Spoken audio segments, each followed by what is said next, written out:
Assalamu alaikum. Students, hopefully all of you are doing well. This is your biology lecture. The topic of our today's lecture is disorders of gut.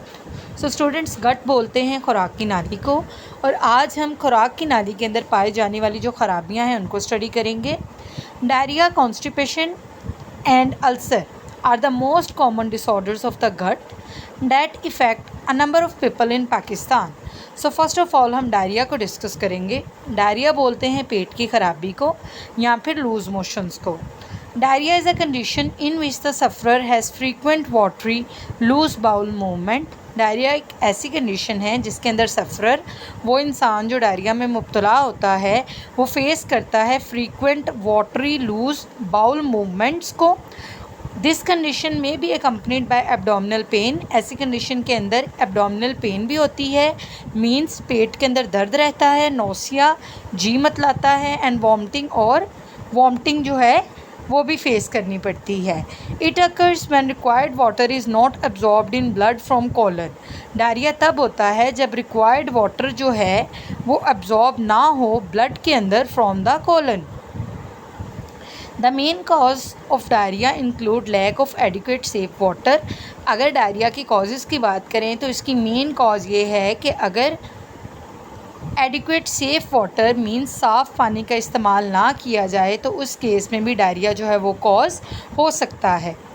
Diarrhoea is also cause by viral और bacterial infections of large intestine. Diarrhoea जो है वो large intestine में होने वाले viral और bacterial infections की वजह से भी कॉज हो सकता है. If sufficient food and water is available the patient of diarrhoea recovers in a few days. अगर अच्छी खुराक और इसके साथ साथ सफिशेंट वाटर अवेलेबल हो पेशेंट को तो डायरिया से रिकवरी जो है वो विद इन फ्यू डेज़ हो जाती है.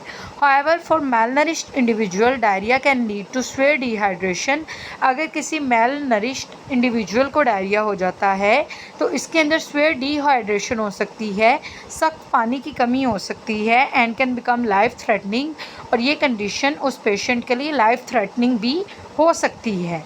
The treatment for diarrhoea involves consuming adequate amount of water. अगर हम डायरिया के ट्रीटमेंट की तरफ आएँ तो इसकी बेस्ट ट्रीटमेंट ये है कि डायरिया की कंडीशन में adequate amount of water means इतना पानी इस्तेमाल किया जाए जो कि नॉर्मल हेल्थ के लिए ज़रूरी है.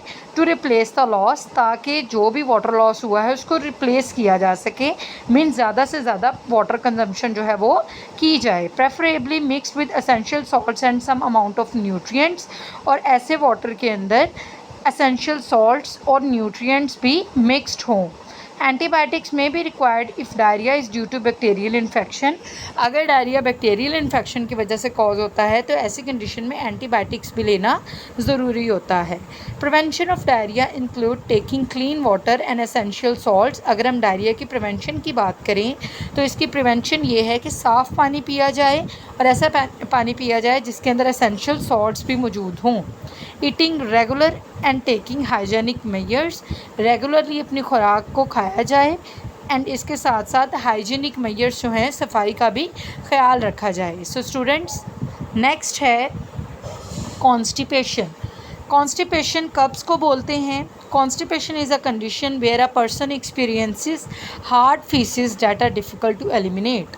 कॉन्स्टिपेशन एक ऐसी कंडीशन है जिसके अंदर पर्सन जो है वो हार्ड फीसिस को फेस करता है जिनको एलिमिनेट करना बहुत ज़्यादा डिफ़िकल्ट होता है.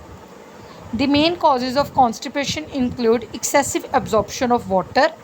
सबसे मेन कॉजेज़ कॉन्स्टिपेशन के हैं अगर वाटर की एब्जॉर्प्शन जो है वो एक्सेसिव हो जाए, ज़रूरत से ज़्यादा हो जाए कॉलन के अंदर, तो इसकी वजह से भी कॉन्स्टिपेशन कॉज होती है. Insufficient intake of dietary fibre. Dietary fibre का डाइट के अंदर बहुत कम इनटेक करना. डिहाइड्रेशन, पानी की कमी. यूज़ ऑफ मेडिसन्स, ऐसी मेडिसिन का इस्तेमाल करना जिसके अंदर आयरन, कैल्शियम और एल्युमिनियम मौजूद हो. एंड ट्यूमर्स इन रेक्टम और एनस. और एनस और रेक्टम के अंदर मौजूद ट्यूमर की वजह से भी कॉन्स्टिपेशन कॉज हो सकती है. So all of these are the causes of constipation. Treatment of constipation की बात करें तो इसकी ट्रीटमेंट है change in dietary and exercise habits, अपनी डाइट को चेंज करें और इसके साथ साथ एक्सरसाइज हैबिट्स को डेवलप करें। The medicines called laxative such that paraffin are use for treatment. अगर हम कॉन्स्टिपेशन के दौरान मेडिसिन की बात करें तो लैक्सेटिव्स का इस्तेमाल किया जा सकता है इसके ट्रीटमेंट के लिए।